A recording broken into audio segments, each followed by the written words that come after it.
Bueno, el último informe del PNUD, que es el Programa de Naciones Unidas para el Desarrollo 2024, en su informe sobre Chile, llamado ¿Por qué nos cuesta cambiar?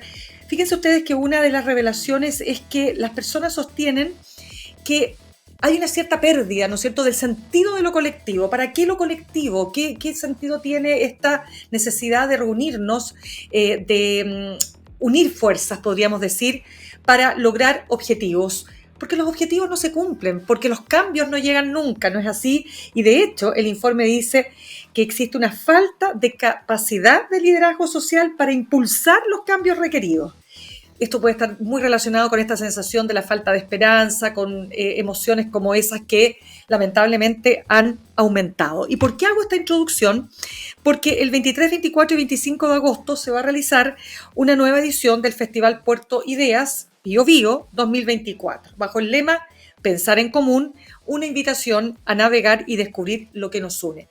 Y dentro de ese evento, una de las pensadoras invitadas va a ser precisamente la filósofa Diana Aurenque, que es además académica de nuestra universidad, de la Universidad de Santiago, y ella va a exponer el próximo 24 de agosto a las 10:30 de la mañana en el Teatro Aula Magna Arzobispal sobre el siguiente tema, que dice relación con la forma de acercarnos o cómo acercarnos y relacionarnos en comunidad en tiempos de división y polarización, en su charla titulada El animal ancestral y el origen de la comunidad. Interesantísimo, y queremos conversarlo precisamente con ella, Diana Aurenque, filósofa, columnista, académica del Departamento de Filosofía de la USACH y experta en ética médica y bioética. Diana, ¿cómo estás? Un gusto de tenerte nuevamente con nosotros aquí en Sin Pretexto. Mina, muy contenta de poder compartir contigo y contarle un poquito qué va a hacer qué va a pasar en esta actividad. Y más encima con la introducción que diste, me das un pase importante. Ya, pues vamos con ese paso entonces. Y vamos al tiro. Mira, en primer lugar, contarle un poco a las personas que en el fondo, bueno, lo que voy a presentar es parte de lo que fue este libro, ¿no? Que se llama Animal Ancestral hacia una política del amparo. Y dentro de los capítulos un poco que tratan el libro, hay uno que creo que se conecta muy bien con lo que comentabas de este informe. Y es que Uh-huh. dentro de las cosas positivas que podemos decir nosotros del desarrollo de la modernidad, es que tenemos un montón de libertades, ¿no? Es decir, podemos escoger proyectos de vida distintos a cómo podíamos hacerlo hace 150 años, o las mujeres podemos decir, por ejemplo, la maternidad o no, por lo menos hasta cierto punto en nuestro país, pero en el fondo podemos tomar decisiones individuales de acuerdo a nuestros proyectos vitales. Esa pluralidad es, por así decir, maravillosa, tiene que ver con esto el reconocimiento de derechos y libertades individuales. Sin embargo, pareciera ser que tiene que ver esta mucha posibilidad de pluralidad, tiene como costo el colectivo. Es decir, si antes nosotros nos organizábamos por metas comunes y estábamos dispuestos a transar ciertas libertades, parece ser que ahora nos cuesta mucho más hacer ello. Entonces estamos en sociedades, esto no solo en Chile, pero sociedades cada vez más egoístas, más desconfiadas interpersonalmente, sabemos con las instituciones, y en el fondo si tú no confías en las instituciones, no confías en las otras personas, está re difícil generar algo así como trabajos colectivos, ¿no? Entonces, es una situación más o menos grave, no solamente chilena, y por eso vemos también polarización de grupos que se activan como transitoriamente por qué sé yo, emociones, ¿no? Como rabia en contra de algo, o digamos, ira, resentimiento, pocas Claro. emociones que realmente nos permitan construir proyectos más a largo plazo, ¿no? Entonces, en ese contexto, la pregunta es, bueno, ¿qué hacemos, no?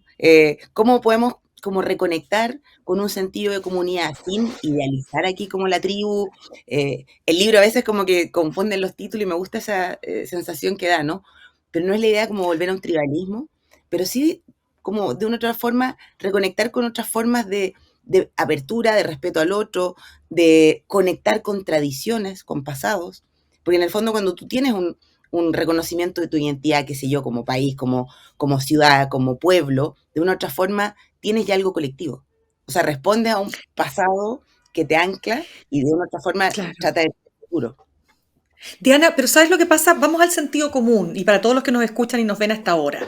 Todos sabemos que la unidad hace la fuerza. O sea, si tú quieres conseguir un objetivo como comunidad, en tu barrio, no sé, en tu condominio, de lo más simple hasta lo más grande, ¿no? Hablemos de políticas públicas. Tienes que tener unidad y participación de varios, ¿no? No basta solo con mi propia capacidad para lograr esos objetivos, ¿no? Entonces, ¿qué pasó aquí? ¿En qué minuto se produjo esa fisura? Mm. Mira, es una pregunta tremenda, Mirna. Yo no, desgraciadamente creo que no tenemos tantas herramientas para responder, pero yo creo que hay un Ujú, desencanto que va más allá de, no sé, los procesos constituyentes.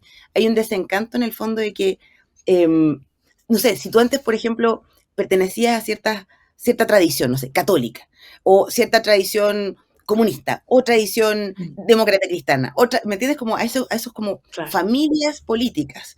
De una otra forma, claro. tú participabas en la política, porque no solamente era alcanzar un ideal común, sino que al mismo tiempo era, de una otra forma, reconocer un linaje que tú tienes de atrás, ¿no? Al mismo tiempo Claro, ser parte, como insisto, reconocer algo que ya no era solamente un ideal, sino también a tu familia, o sea, tenía un componente afectivo. Hoy en día la total. política parece ser que no tiene ese componente afectivo, es decir, todavía hay personas jóvenes, hay movimientos sociales que se organizan, los territorios, hay, por supuesto que hay. Claro. Pero si uno mira como en las grandes ciudades, está la pérdida, por ejemplo, de importancia que tienen los partidos políticos, la adherencia que tienen las personas a partidos, o sea, ese desencantamiento de las llamadas como élites políticas, en las cuales uno decía, le voy a hacer caso a esta propuesta, quizás no me sé de memoria el programa político, pero le creo a estas figuras y voy a luchar o voy a salir a marchar por tal o cual idea, ¿no? Ahora pareciera ser que es tanto el nivel, insisto, de desconfianza que ya quedamos como en un inmovilismo. Si eso es lo que yo encuentro que es lo más dramático, que ni siquiera es que podamos, no sé, digamos, salir a marchar por ideas incorrectas, sino que no salimos a marchar por nada. Excepto, no sé, ahora que fue que, no sé, los problemas de la luz, por ejemplo, que eran unas cuestiones vitales. Pero ¿qué pasa con Pero pues, cuestiones que no sean vitales, sino más bien mejoras en la calidad de vida? 12 años, por ejemplo, y todavía no tenemos reforma de pensiones, en una cuestión urgente, y sin embargo estamos claro. en las cárceles. Entonces, uno se pregunta y dice, bueno, parece que tampoco estamos tan mal como para tener que hacerlo, ¿no? O sea, eso también de repente justifica ciertos discursos de cuando se hablaba de Chile como el oasis. Parece que no hemos llegado a ese fondo tan terrible que nos obligue a nuevamente unirnos, nuevamente salir, digamos, a entender que colectivamente se hacen los cambios. La marcha del 1,5 millones de personas, todo se lo olvida, ¿no? Pero ahora a puertas de una conmemoración de 5 años del estallido social, fue la Sí, marcha pues. del millón de personas que hizo que el expresidente Piñera dijera, entendimos el mensaje. Y fue eso lo que de una otra forma hizo que Luxic, por ejemplo, subiera el sueldo a 500.000 pesos. O sea, esa mayoría, no un Mm. grupo contrarrevolucionario o la primera línea por sí, no es eso, es la masa grande diciendo necesitamos cambio. Claro, pero fíjate, Diana, que el mismo informe del PNUD señala que la gente quiere cambios, pero los quiere graduales. Eso es un dato que queda muy establecido acá. Por lo tanto, si la gente quiere cambios graduales, pero no está dispuesta a conceder mucho. Ojo en el tema de las pensiones. Con mi plata no, pero quiero Claro. tener buenas pensiones. A ver, ayúdanos a poder tratar de juntar las piezas de este puzzle, porque no es tan simple. No, Nos ha claro, sin costado. duda. Yo pienso, no, es que es un problema importante. Yo creo que aquí sociólogos, cientistas políticos, todos tenemos que más o menos, yo en la filosofía tratar de aportar un poco para Claro, entender esta contradicción, ¿no? Eh, claro. Porque tiene algo de muy cómodo, si esa es la cuestión, es como nos quejamos permanentemente, pero nadie está dispuesto realmente a, no sé, como, bueno, entonces doy un poquito más de mi tributo más, ¿no? Pago un poquito más de Mm. impuestos, tengo mejor salud. Entonces, sí es verdad cuando de repente uno ve que hay una especie como de infantilismo en la sociedad chilena. No quiero con esto, o sea, quiero decirlo como una cosa objetiva, ¿no? Mucha Correcto. exigencia, mucho de, oye, yo debería tener tal o cual, pero realmente bien poca como sentido de responsabilidad. O de, bueno, ¿de dónde sale la plata? Todos se enojan con el Estado, esto no, el Estado no me proporciona tal o cual cosa, o no sé, mil cosas que uno escucha todo el tiempo, pero nadie está realmente dispuesto como digamos, transar alguna de sus libertades, a ceder un poco de sus dineros. Entonces hay una mezcla aquí entre exigencias, insisto, digo infantilismo porque cuando uno es niño le pide a los padres todo, ¿no? Y cree que los padres pueden Claro. dar todo. Y parte de hacerse adulto es saber que en el fondo tú tienes que poder proporcionarte una serie de seguridades y a los otros. O sea, como de poder volverte tu padre de ti mismo y de los otros, en términos simbólicos.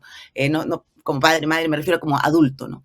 Y hay algo de esto de la sociedad chilena que yo creo que le exigimos a estas autoridades, quizás por cultura de patronazgo que tenemos arraigado. Estoy Ujú. pensando en la pregunta que hiciste. Dale. Quizás por esta Sí, cultura claro. de que en el fondo hemos tenido siempre gobiernos autoritarios en su formación. Entonces quizás somos Mm.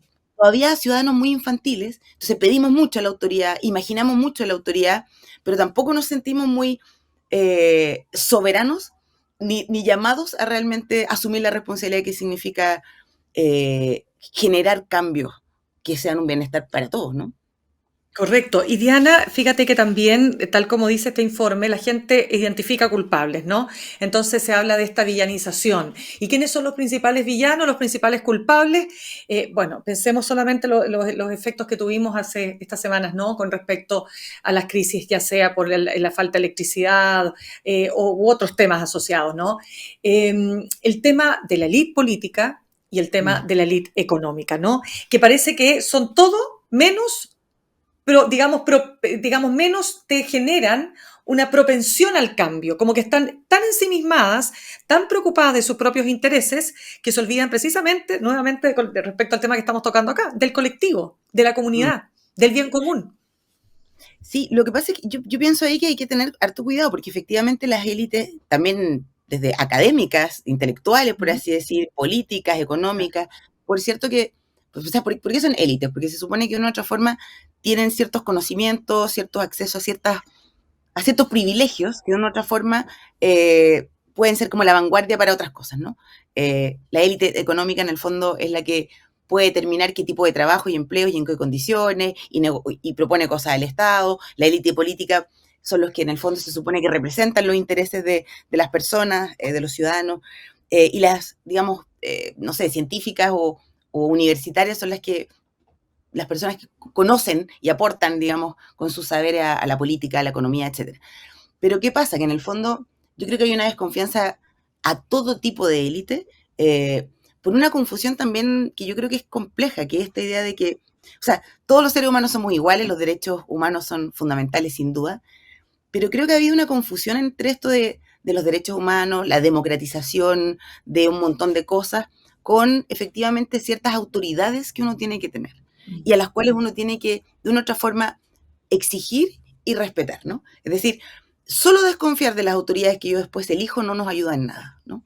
Y creo que eso está pasando, ¿no? Esta demonización de la clase política a mí me parece súper peligrosa y nos ha llevado y nos lleva a que figuras como Katy Barriga, que está haciendo ahora, por ejemplo, o sea, todo el escándalo de una persona que uno dice, qué bueno que no era parte de una élite, era una persona común y corriente y uno se alegraba de eso, pero en el fondo eso tiene el costo del caudillismo, tiene el costo también de personas que por cuestiones más bien narcisas, intereses súper personales, que ya ni siquiera le responden ni a lógicas de clase, qué sé yo, de ideología de clase o de intereses económicos de élite o intereses abiertamente que tú tengas que responder a partidos o a cuadros, ¿no? A mí me preocupa eso y quizás también con eso se repite esto de que el colectivo no importa, está mucho esta idealización y quizás es, no sé, esto del neoliberalismo, el capitalismo, no sé, pero esta idea de que cada uno se hace a sí mismo, ¿no? Y el gran político es como, no sé, el político que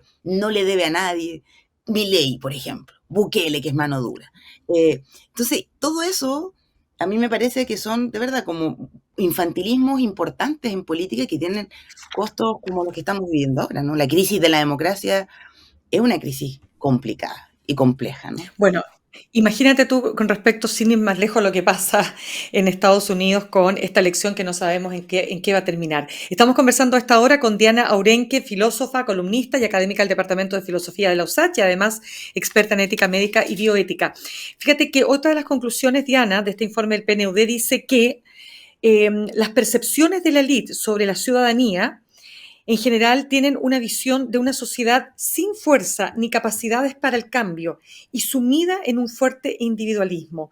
esta visión generaría ciertos incentivos a mostrarse poco receptiva a las demandas de cambio. ¿Cómo ves Mm. eso? Mira, yo creo que tuve la oportunidad de vivir en el Valle del Elqui, en la profundidad del Valle Cochihuás. Tuve también la oportunidad de Ya, estar un tiempo en Chiloé.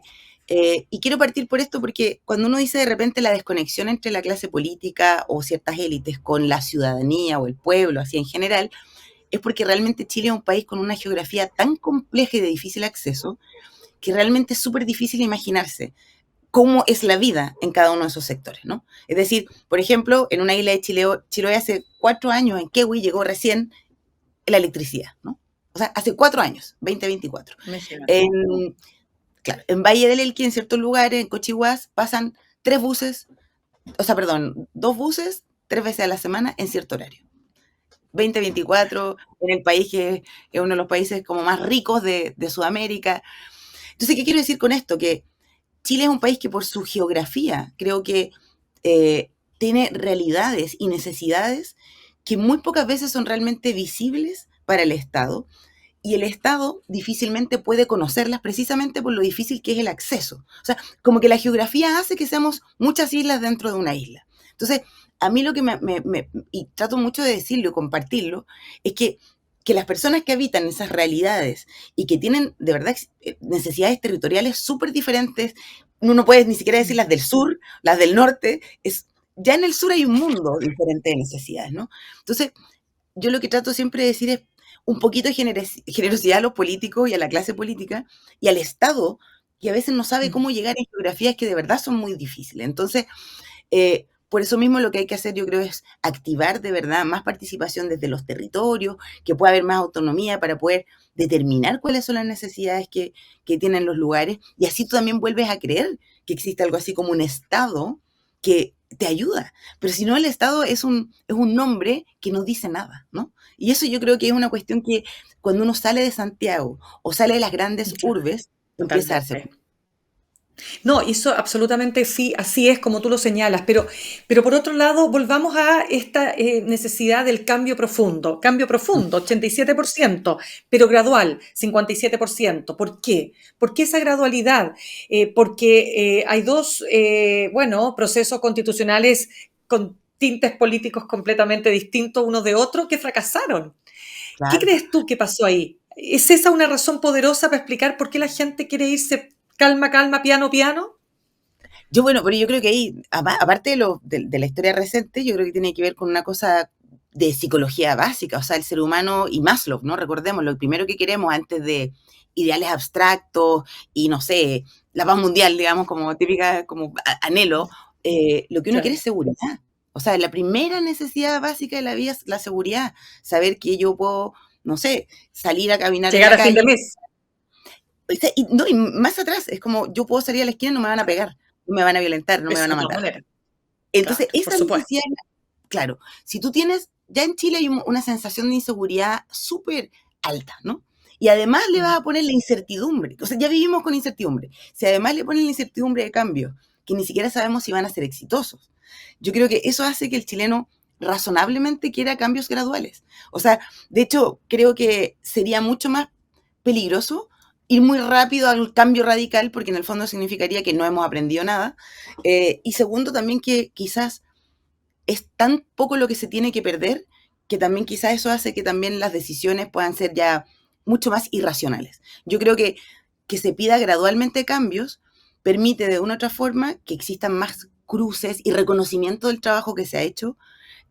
Saber, por cierto, que estamos en deuda en muchas cosas.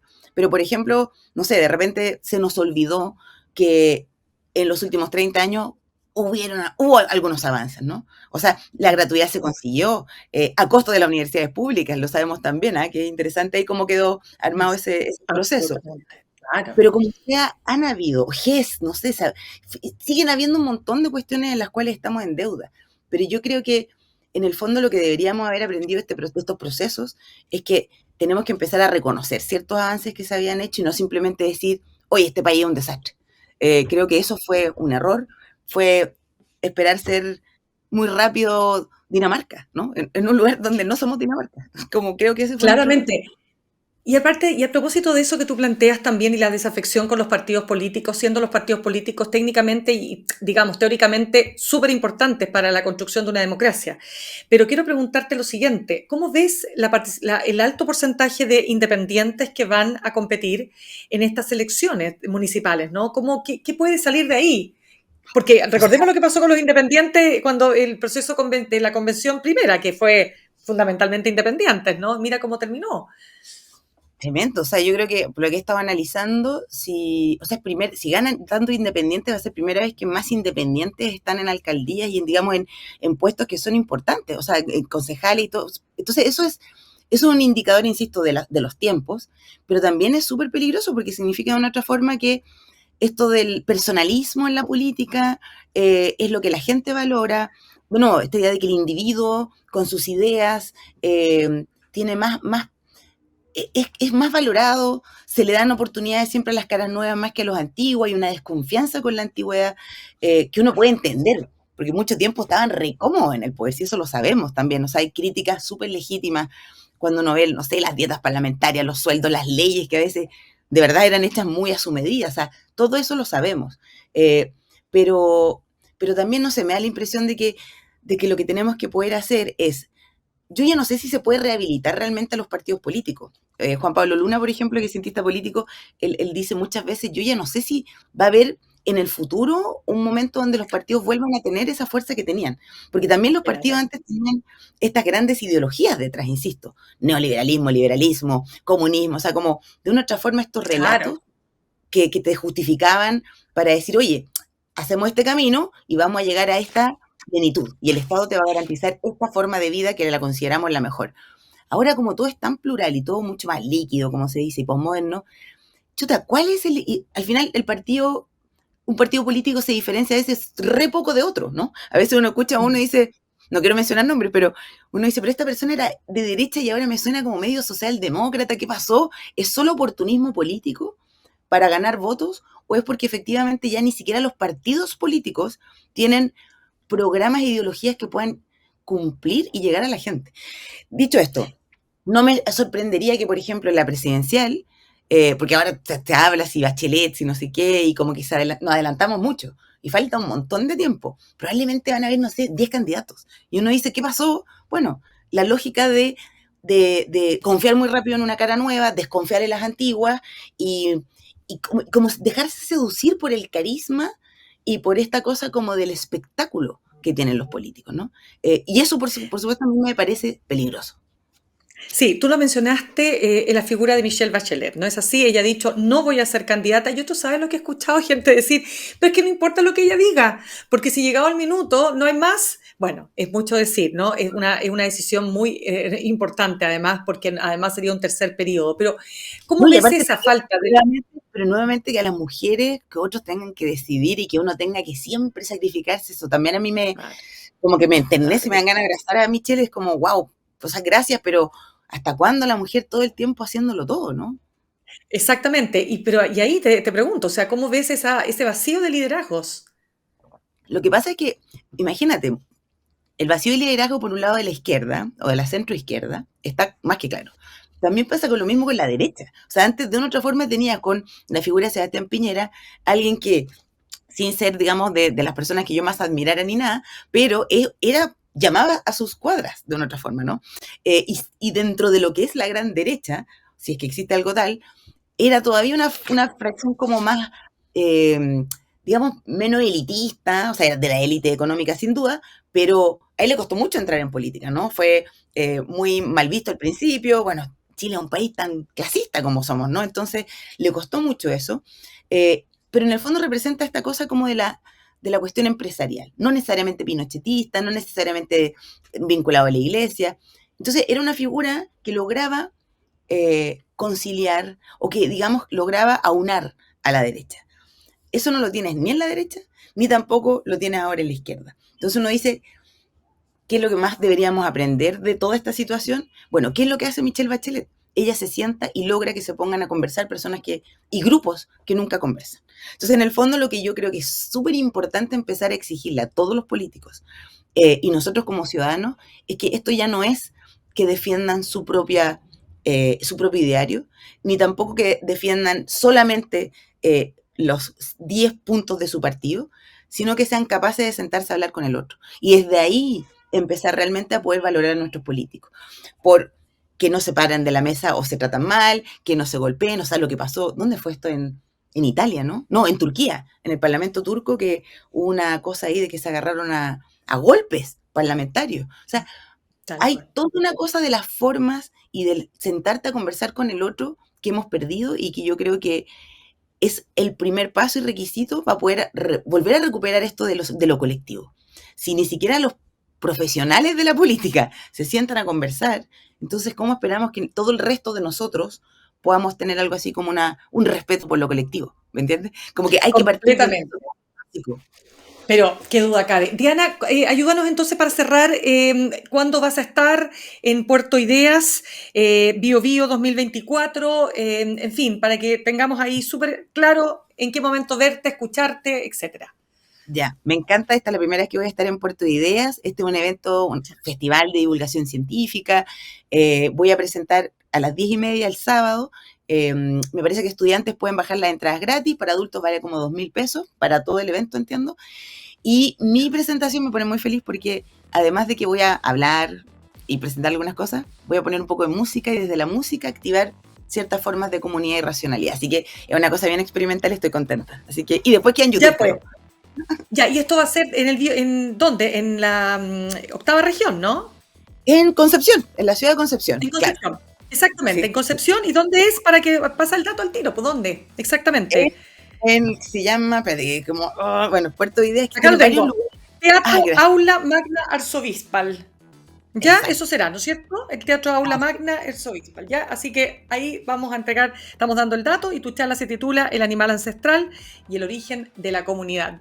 Diana, eso. un gustazo como siempre conversar contigo. Igualmente, Mirna, cuando quieras. Gracias. Gracias a ti.